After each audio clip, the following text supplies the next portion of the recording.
The Eritrean National Cycling Championship 2023, which began on 23 June with individual time trial competition in elite groups and under 23 as well as in women's categories, concludes 25 June covering 173.4 kilometers.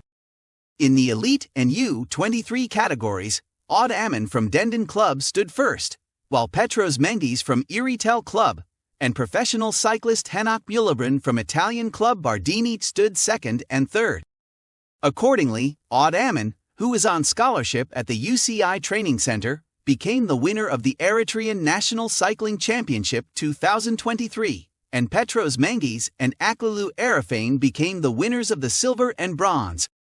In the women's category, ቅሳነት ወልደሚካኤል from Sawa became the winner of the gold medal, while Fevin from the same club won the silver medal and ኣድያም from Denden Club won bronze medal.